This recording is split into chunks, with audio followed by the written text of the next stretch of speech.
بسم اللہ الرحمن الرحیم۔ جی تو ناظرین، امید ہے کہ آپ سب خیریت سے ہوں گے۔ حضرت خالد بن ولید کے انتقال کی خبر جب مدینہ منورہ پہنچی تو ہر گھر میں کوہرام مچ گیا۔ جب حضرت خالد بن ولید کو قبر میں اتارا جا رہا تھا تو لوگوں نے یہ دیکھا کہ آپ رضی اللہ تعالیٰ عنہ کا گھوڑا اشجر، جس پر بیٹھ کے آپ نے تمام جنگیں لڑی، وہ بھی آنسو بہا رہا تھا۔ حضرت خالد بن ولید رضی اللہ تعالیٰ عنہ کے ترکہ میں صرف ہتھیار، تلواریں، خنجر اور نیزے تھے۔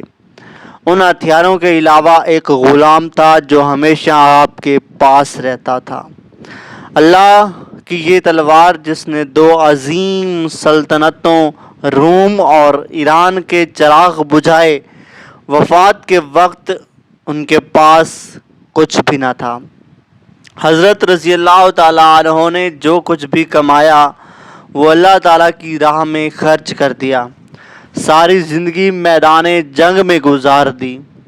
صحابہ رضی اللہ تعالیٰ عنہ نے گواہی دی کہ ان کی موجودگی میں ہم نے شام اور عراق میں کوئی بھی جمعہ ایسا نہیں پڑھا جس سے پہلے ہم ایک شہر فتح نہ کر چکے ہوں، یعنی ہم نے ہر دو جمعوں کے درمیانی دنوں میں ایک شہر تو ضرور فتح ہوتا تھا۔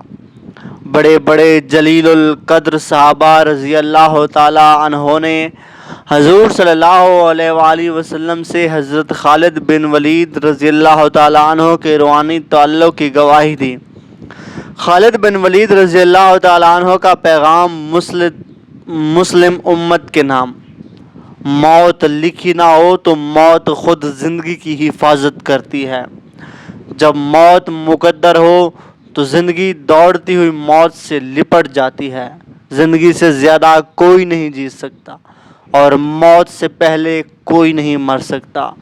دنیا کے بزدلوں کو میرا یہ پیغام پہنچا دو کہ اگر میدان جہاد میں موت لکھی ہوتی تو اس خالد بن ولید رضی اللہ تعالیٰ عنہ کی موت بستر پر نہ ہوتی۔